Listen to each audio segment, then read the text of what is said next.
اعوذ باللہ من الشیطان الرجیم بسم اللہ الرحمن الرحیم۔ حدیث نمبر 341 حضرت عبد الرحمن بن ابزہ رضی اللہ عنہ سے روایت ہے، حضرت عمار رضی اللہ عنہ نے حضرت عمر رضی اللہ عنہ سے کہا، میں مٹی میں لوٹ پوٹ ہوا، پھر نبی صلی اللہ علیہ وآلہ وسلم کی خدمت میں حاضر ہوا تو آپ نے فرمایا، تجھے اپنے منہ اور دونوں ہتھیلیوں پر مسح کرنا ہی کافی تھا۔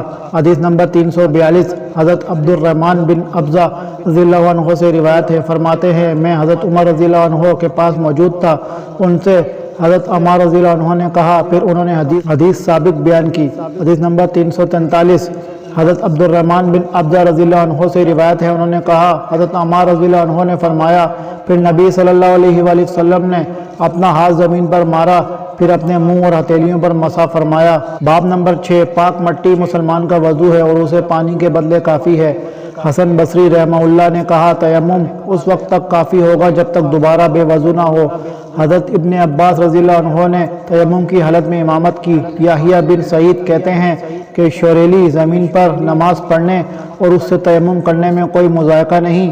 حدیث نمبر 344 حضرت عمران بن حسین خزائی رضی اللہ عنہ روایت ہے، انہوں نے فرمایا، ہم ایک مرتبہ نبی صلی اللہ علیہ وآلہ وسلم کے ہمراہ سفر میں تھے اور رات بھر چلتے رہے۔ جب آخری شب ہوئی تو ہم کچھ دیر کے لیے سو گئے اور مسافر کے نزدیک اس وقت سے زیادہ کوئی نیند میٹھی نہیں ہوتی۔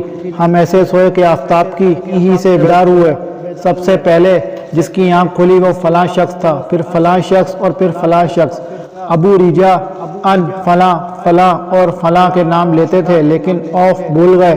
پھر چوتھے حضرت عمر بن خطاب رضی اللہ عنہ جاگے اور ہمارا دستور یہ تھا کہ جب نبی صلی اللہ علیہ وآلہ وسلم استراحت فرماتے تو کوئی آپ کو بیدار نہ کرتا تھا تاں کہ آپ خود بیدار ہو جاتے، کیونکہ ہم نہیں جانتے تھے کہ آپ کو خواب میں کیا پیش آ رہا ہے۔ جب حضرت عمر رضی اللہ عنہ نے بیدار ہو کر وہ حالت دیکھی جو لوگوں پر طاری تھی اور وہ دلیر آدمی تھے تو انہوں نے با آواز بلند تکبیر کہنا شروع کی، سو وہ برابر اللہ اکبر بلند آواز سے کہتے رہے یہاں تک کہ ان کی آواز سے نبی صلی اللہ علیہ وآلہ وسلم بیدار ہو گئے۔ جب آپ جاگے تو لوگوں نے آپ سے اس مصیبت کا شکوہ کیا جو ان پر پڑی تھی۔ آپ نے فرمایا، کچھ حرج نہیں یا اس سے کوئی نقصان نہ ہوگا، چلو اب کوچ کرو۔ پھر لوگ روانہ ہوئے۔ تھوڑی سی مسافت کے بعد آپ اترے، وضو کے لیے پانی منگوایا اور وضو کیا۔ نماز کے لیے اذان دی گئی، اس کے بعد آپ نے لوگوں کو نماز پڑھائی۔ جب آپ نماز سے فارغ ہوئے تو اچانک ایک شخص کو گوشہ تنہائی میں بیٹھے دیکھا جس نے ہم لوگوں کے ساتھ نماز نہ پڑھی تھی۔ آپ نے فرمایا، اے فلاں شخص، تیرے لیے لوگوں کے ساتھ نماز پڑھنے سے کون سی چیز مانے ہوئی؟ اس نے عرض کیا، میں جنبی ہوں اور پانی موجود نہ تھا۔ آپ نے فرمایا، تجھے پاک مٹی سے تیمم کرنا چاہیے تھا، وہ تجھے کافی تھا۔ پھر نبی صلی اللہ علیہ وآلہ وسلم چلے تو لوگوں نے آپ سے پیاس کی شکایت کی۔ آپ اترے اور حضرت علی رضی اللہ عنہ اور ایک دوسرے شخص کو بلایا۔ ابو ریجا اس شخص کا نام لیتے تھے اور بھول گئے اور فرمایا، تم دونوں جاؤ اور پانی تلاش کرو۔ چنانچہ وہ دونوں روانہ ہوئے تو راستے میں انہیں ایک عورت ملی جو اپنے اونٹ پر پانی کی دو مشکوں کے درمیان بیٹھی ہوئی تھی۔ انہوں نے اس سے دریافت کیا کہ پانی کہاں ہے؟ اس نے جواب دیا کہ پانی مجھے گزشتہ کل اسی وقت ملا تھا اور ہمارے مرد پیچھے ہیں۔ ان دونوں نے اس سے کہا، ہمارے ہمراہ چل۔ اس نے کہا، کہاں جانا ہے؟ انہوں نے کہا، اللہ کے رسول صلی اللہ علیہ وآلہ وسلم کے پاس۔ وہ بولی، وہی جسے بے دین کہا جاتا ہے؟ انہوں نے کہا، ہاں وہی ہے جنہیں تو ایسا سمجھتی ہے، چل تو صحیح۔ آخر وہ دونوں اسے رسول اللہ صلی اللہ علیہ وآلہ وسلم کے پاس لے آئے اور آپ سے سارا قصہ بیان کیا۔ حضرت عمران رضی اللہ عنہ نے کہا، لوگوں نے اسے اونٹ سے اتار لیا اور نبی صلی اللہ علیہ وآلہ وسلم نے ایک برتن منگوایا اور دونوں پکھالوں یا مشکوں کے منہ اس میں کھول دیے، پھر اوپر کا منہ بند کر کے نیچے کا منہ کھول دیا اور لوگوں کو اطلاع دی کہ خود بھی پانی پیو اور جانوروں کو بھی پلاؤ۔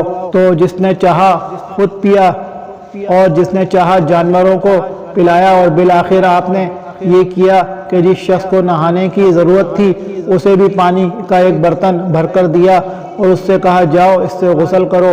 عورت کھڑی یہ منظر دیکھتی رہی کہ اس کے پانی کے ساتھ کیا ہو رہا ہے۔ اللہ کی قسم، جب پانی لینا بند کیا گیا تو ہمارے خیال کے مطابق وہ مشکیں اب اس وقت سے بھی زیادہ بھری ہوئی تھیں جب آپ نے ان سے پانی لینا شروع کیا تھا۔ پھر نبی صلی اللہ علیہ وآلہ وسلم نے فرمایا، اس عورت کے لیے کچھ جمع کرو۔ لوگوں نے کھجور، آٹا اور ستو اکٹھا کرنا شروع کر دیا، یہاں تک کہ طعام کی ایک اچھی مقدار اس کے لیے جمع ہو گئی۔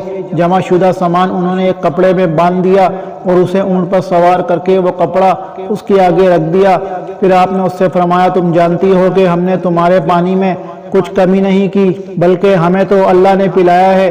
پھر وہ عورت اپنے گھر والوں کے پاس واپس آئی، چونکہ وہ دیر سے پہنچی تھی، اس لیے انہوں نے پوچھا، اے فلاں عورت، تجھے کس نے روک لیا تھا؟ اس نے کہا، مجھے تو ایک عجیب واقعہ پیش آیا، اور وہ یہ کہ راستے میں مجھے 2 آدمی ملے جو مجھے اس شخص کے پاس لے گئے جس کو بے دین کہا جاتا ہے۔ اس نے ایسا کیا، اللہ کی قسم جتنے لوگ اس آسمان کے اور اس زمین کے درمیان ہیں، اور اس نے اپنی درمیان والی اور شہادت والی انگلی اٹھا کر آسمان اور زمین کی طرف اشارہ کیا، ان سب میں سے وہ بڑا جادوگر ہے یا وہ اللہ کا حقیقی رسول ہے۔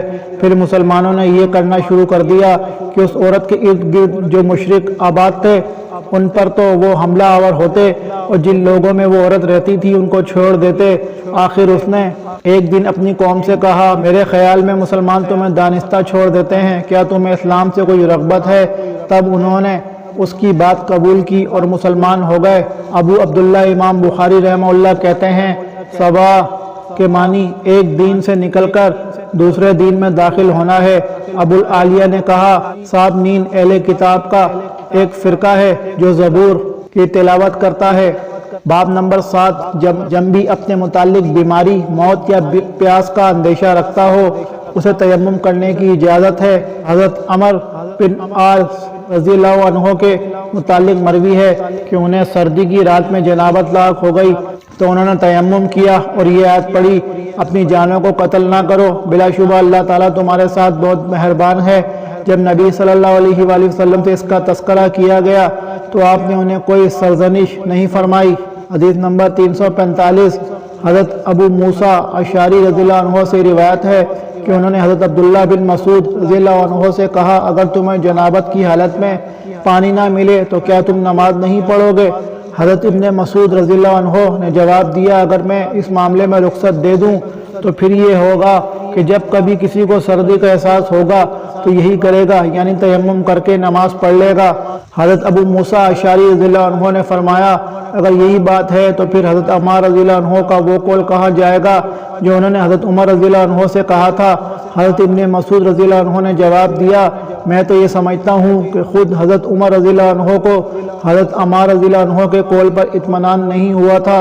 حدیث نمبر 346، حضرت شقیق بن سلمہ سے روایت ہے، انہوں نے کہا، میں حضرت عبداللہ بن مسعود رضی اللہ عنہ اور حضرت موسیٰ اشعری رضی اللہ عنہ کے پاس تھا جب حضرت ابو موسیٰ نے حضرت ابن مسعود سے کہا، اے ابو عبد الرحمن، آپ کی کیا رائے ہے؟ اگر کسی کو جنابت لاحق ہو جائے اور اسے پانی نہ ملے تو وہ کیا کرے؟ حضرت عبداللہ بن مسعود رضی اللہ عنہ نے جواب دیا، جب تک پانی نہ ملے وہ نماز نہ پڑھے۔ حضرت ابو موسیٰ اشعری رضی اللہ عنہ نے کہا، آپ حضرت عمار رضی اللہ عنہ کے اس قول کی کیا تعویل کریں گے جب نبی صلی اللہ علیہ وآلہ وسلم نے ان سے فرمایا تھا تمہیں چہرے اور ہاتھوں کا مسح کافی تھا؟ حضرت عبداللہ بن مسعود رضی اللہ عنہ نے جواب دیا، کیا تم نہیں جانتے کہ حضرت عمر رضی اللہ عنہ کو حضرت عمار رضی اللہ عنہ کی اس روایت سے اطمینان نہیں ہوا تھا؟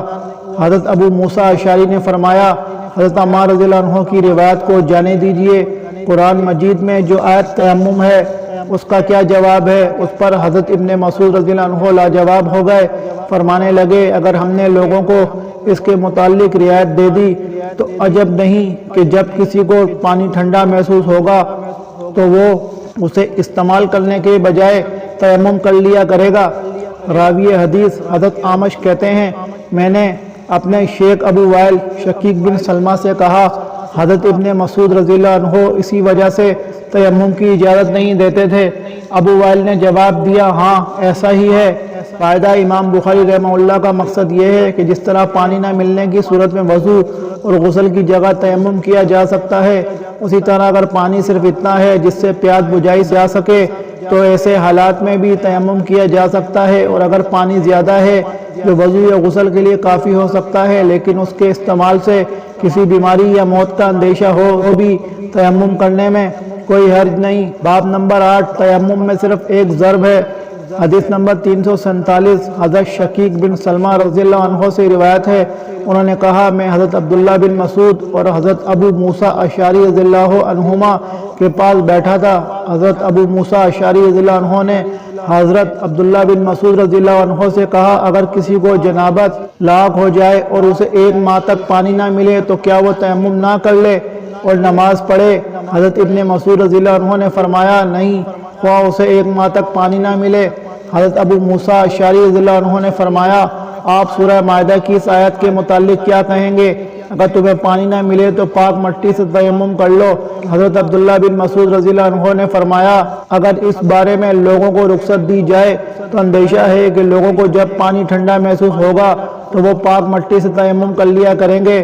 حضرت ابو موسیٰ اشعری کہتے ہیں میں نے حضرت ابن مسعود رضی اللہ عنہ سے کہا آپ اس رخصت کو اس مصلحت کے پیش نظر ناپسندیدہ قرار دیتے ہیں؟ حضرت ابن مسعود نے جواب دیا جی ہاں۔ حضرت ابو موسیٰ اشعری رضی اللہ عنہ نے کہا کیا آپ نے وہ بات نہیں سنی جو حضرت عمار رضی اللہ عنہ نے حضرت عمر رضی اللہ عنہ سے کہی تھی کہ مجھے رسول اللہ صلی اللہ علیہ وآلہ وسلم نے کسی کام پر بھیجا تھا، مجھے وہاں جنابت لاحق ہو گئی اور پانی نہ مل سکا تو میں نے چوپائے کی طرح زمین پر لوٹ پوٹ لگائی اور نماز پڑھ لی تھی۔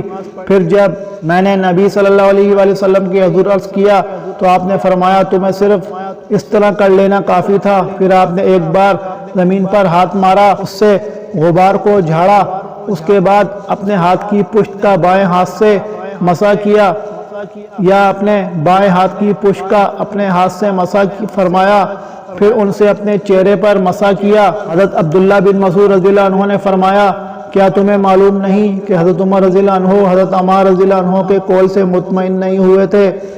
حضرت یالی بن عبید نے حضرت اعمش سے، انہوں نے شقیق سے قدر اضافے کے ساتھ حدیث کو بیان کیا ہے۔ شقیق نے کہا میں عبداللہ بن مسعود اور ابو موسیٰ اشعری کے ہمراہ تھا تو حضرت ابو موسیٰ نے کہا کیا تم نے وہ بات نہیں سنی جو حضرت عمار رضی اللہ عنہ نے حضرت عمر رضی اللہ عنہ سے کہی تھی کہ رسول اللہ صلی اللہ علیہ وآلہ وسلم نے مجھے اور آپ کو کہیں باہر بھیجا تھا، اس دوران میں مجھے جنابت لاحق ہو گئی تو میں نے مٹی میں لوٹ لگائی، پھر ہم رسول اللہ صلی اللہ علیہ وآلہ وسلم کی خدمت میں حاضر ہوئے اور صورتحال سے آپ کو آگاہ کیا تو آپ نے فرمایا تمہیں صرف اس طرح کر لینا کافی تھا۔ اس کے بعد آپ نے اپنے منہ اور ہاتھوں کا ایک ہی مرتبہ مسح کیا۔ فائدہ امام ترمذی رحمہ اللہ فرماتے ہیں کہ رسول اللہ صلی اللہ علیہ وآلہ وسلم کے صحابہ کرام رضی اللہ عنہم میں سے کئی ایک کا یہی قول ہے کہ تیمم میں چہرے اور ہتھیلیوں کے لیے ایک ہی ضرب ہے۔ ان میں حضرت علی، حضرت عمار، حضرت ابن عباس رضی اللہ عنہم ہیں۔ پھر تابعین میں سے حضرت شعبی، حضرت عطا اور مقہول وغیرہ نے بھی یہی کہا ہے۔ اسی طرح ائمہ میں سے امام احمد بن حنبل اور امام اسحاق بن راہویہ کا بھی یہی موقف ہے، جبکہ کچھ اہل علم کہتے ہیں کہ تیمم میں ایک ضرب چہرے کے لیے اور دوسری ضرب ہاتھوں سے کونیوں تک کے لیے ہے۔ ان میں حضرت ابن عمر اور حضرت جابر رضی اللہ عنہم ہیں۔ حضرت ابراہیم نخعی، حسن بصری اور سفیان ثوری کا بھی یہی موقف ہے۔ ائمہ میں سے امام مالک، امام عبداللہ بن مبارک اور امام شافعی رحمہ اللہ نے اسی موقف کو اپنایا ہے۔ امام بخاری رحمہ اللہ اس مسئلے میں امام احمد بن حنبل کی تائید میں ہے کہ ایک ہی بار زمین پر ہاتھ مارا جائے پھر چہرے اور ہتھیلیوں کا مسح کر لیا جائے۔ اگرچہ اس روایت میں اختصار ہے کہ دائیں ہاتھ کی پشت پر بایاں ہاتھ پھیرا یا بائیں ہاتھ کی پشت پر دائیں ہاتھ سے مسح کیا، یعنی اس روایت میں صرف ایک ہاتھ کی پشت کا ذکر ہے، باطن کف یعنی ہاتھ سے اندر کی جانب مسح کا ذکر نہیں ہے۔ تاہم دیگر روایات میں اس کی وضاحت ہے۔ ابو داود میں ہے کہ رسول اللہ صلی اللہ علیہ وآلہ وسلم نے زمین پر ہاتھ مارا، پھر اسے جھاڑا، پھر بائیں سے دائیں اور دائیں سے بائیں کا یعنی ہتھیلیوں کا مسح کیا، اس کے بعد چہرے کا مسح کیا۔ حافظ ابن حجر رحمہ اللہ نے علامہ اسماعیلی کے حوالے سے جو روایت نقل کی ہے وہ بہت ہی واضح ہے۔ رسول اللہ صلی اللہ علیہ وآلہ وسلم نے حضرت عمار رضی اللہ عنہ سے فرمایا تجھے اتنا ہی کافی تھا کہ اپنے دونوں ہاتھ زمین پر مارتا، پھر انہیں جھاڑتا، پھر دائیں ہاتھ سے بائیں ہاتھ کا اور بائیں ہاتھ سے دائیں ہاتھ کا مسح کرتا، اس کے بعد اپنے چہرے کا مسح کرتا۔ حدیث نمبر 348 حضرت عمران بن حسین خزائی رضی اللہ عنہ سے روایت ہے کہ رسول اللہ صلی اللہ علیہ وآلہ وسلم نے ایک شخص کو دیکھا جو الگ کھڑا تھا اور اس نے لوگوں کے ساتھ نماز نہیں پڑھی تھی۔ آپ نے فرمایا، اے فلاں، تجھے لوگوں کے ساتھ نماز ادا کرنے میں کون سا عذر مانع تھا؟ اس نے کہا، اللہ کے رسول، مجھے جنابت لاحق ہو گئی ہے اور میرے پاس پانی نہیں ہے۔ آپ نے فرمایا، وہ تیری ضرورت کے لیے کافی تھا۔ کتاب الصلاۃ، نماز سے متعلق احکام و مسائل، باب نمبر 1، شب معراج میں نماز کس طرح فرض کی گئی۔ حضرت ابن عباس رضی اللہ عنہ نے کہا، مجھ سے حضرت ابو سفیان بن حرب رضی اللہ عنہ نے ہر کل کی حدیث ذکر کرتے ہوئے بیان کیا کہ وہ یعنی نبی صلی اللہ علیہ وآلہ وسلم ہمیں نماز، صدقہ اور پرہیزگاری کا حکم۔ حدیث نمبر 349، حضرت انس بن مالک رضی اللہ عنہ سے روایت ہے، انہوں نے کہا، حضرت ابو ذر رضی اللہ عنہ بیان کرتے ہیں کہ رسول اللہ صلی اللہ علیہ وآلہ وسلم نے فرمایا، جب میں مکے میں تھا تو ایک شب میرے گھر کی چھت پھٹی، حضرت جبریل علیہ السلام اترے، انہوں نے پہلے میرے سینے کو چاک کر کے اسے آب زمزم سے دھویا، پھر ایمان و حکمت سے بھرا ہوا سونے کا ایک تشت لائے اور اسے میرے سینے میں ڈال دیا، بعد میں سینہ بند کر دیا، پھر انہوں نے میرا ہاتھ پکڑا اور مجھے آسمان دنیا کی طرف لے چڑھے۔ جب میں آسمان دنیا پر پہنچا تو جبریل علیہ السلام نے داروغہ آسمان سے کہا، دروازہ کھول۔ اس نے کہا، کون ہے؟ بولے، میں جبریل ہوں۔ پھر اس نے پوچھا، تمہارے ہمراہ بھی کوئی ہے؟ حضرت جبریل نے کہا، ہاں، میرے ساتھ حضرت محمد صلی اللہ علیہ وآلہ وسلم ہیں۔ اس نے پھر دریافت کیا، انہیں دعوت دی گئی ہے؟ حضرت جبریل علیہ السلام نے کہا، ہاں۔ اس نے جب دروازہ کھول دیا تو ہم آسمان دنیا پر چڑھے، وہاں ہم نے ایک ایسے شخص کو بیٹھے دیکھا جس کی دائیں جانب جمع غفیر اور بائیں جانب بھی اموا کثیر تھا۔ جب وہ اپنی دائیں جانب دیکھتا تو ہنستا اور جب بائیں طرف دیکھتا تو رو دیتا۔ اس نے مجھے دیکھ کر فرمایا، نیک پیغمبر، اچھے بیٹے، خوش آمدید۔ میں نے جبریل علیہ السلام سے پوچھا، یہ کون ہیں؟ انہوں نے جواب دیا، یہ حضرت آدم علیہ السلام ہیں اور ان کے دائیں بائیں اموا کثیر ان کی اولاد کی ارواح ہے۔ دائیں جانب والی جنتی اور بائیں جانب والی دوزخی ہیں، اس لیے دائیں طرف نظر کر کے ہنس دیتے ہیں اور بائیں طرف دیکھ کر رو دیتے ہیں۔ پھر حضرت جبریل علیہ السلام مجھے لے کر دوسرے آسمان کی طرف چڑھے اور اس کے داروغے سے کہا، دروازہ کھول۔ اس نے بھی وہی گفتگو کی جو پہلے نے کی تھی، چنانچہ اس نے دروازہ کھول دیا۔ حضرت انس رضی اللہ عنہ نے فرمایا، حضرت ابو ذر کے بیان کے مطابق رسول اللہ صلی اللہ علیہ وآلہ وسلم نے آسمانوں میں حضرت آدم، ادریس، موسیٰ، عیسیٰ اور حضرت ابراہیم علیہ السلام سے ملاقات کی، لیکن ان کے مقامات کو بیان نہیں کیا، صرف اتنا کہا کہ آسمان اول پر حضرت آدم علیہ السلام اور چھٹے آسمان پر حضرت ابراہیم علیہ السلام کو پایا۔ حضرت انس رضی اللہ عنہ نے فرمایا، جب حضرت جبریل علیہ السلام نبی صلی اللہ علیہ وآلہ وسلم کو لے کر حضرت ادریس علیہ السلام کے پاس سے گزرے تو انہوں نے فرمایا، نیک پیغمبر اور اچھے بھائی، خوش آمدید۔ میں نے پوچھا، یہ کون ہے؟ حضرت جبریل علیہ السلام نے جواب دیا، یہ حضرت ادریس علیہ السلام ہیں۔ پھر میں حضرت موسیٰ علیہ السلام کے پاس سے گزرا تو انہوں نے کہا، نیک پیغمبر اور اچھے بھائی، خوش آمدید۔ میں نے پوچھا، یہ کون ہے؟ جبریل نے جواب دیا، یہ حضرت موسیٰ علیہ السلام ہیں۔ پھر میں حضرت عیسیٰ علیہ السلام کے پاس سے گزرا تو انہوں نے کہا، نیک پیغمبر اور اچھے بھائی، خوش آمدید۔ میں نے حضرت جبریل سے پوچھا، یہ کون ہیں؟ تو انہوں نے جواب دیا کہ یہ حضرت عیسیٰ علیہ السلام ہیں۔ پھر میں حضرت ابراہیم علیہ السلام کے پاس سے گزرا تو انہوں نے بھی کہا، اے صالح نبی اور اچھے بیٹے، خوش آمدید۔ میں نے حضرت جبریل علیہ السلام سے پوچھا، یہ کون ہیں؟ انہوں نے کہا، یہ حضرت ابراہیم علیہ السلام ہیں۔ حضرت ابن عباس رضی اللہ عنہما اور حضرت ابو حبا انصاری رضی اللہ عنہ کا بیان ہے، نبی صلی اللہ علیہ وآلہ وسلم نے فرمایا، پھر مجھے اوپر لے جایا گیا حتیٰ کہ میں ایک ایسے بلند ہموار مقام پر پہنچا جہاں میں فرشتوں کے کلموں کی آوازیں سنتا تھا۔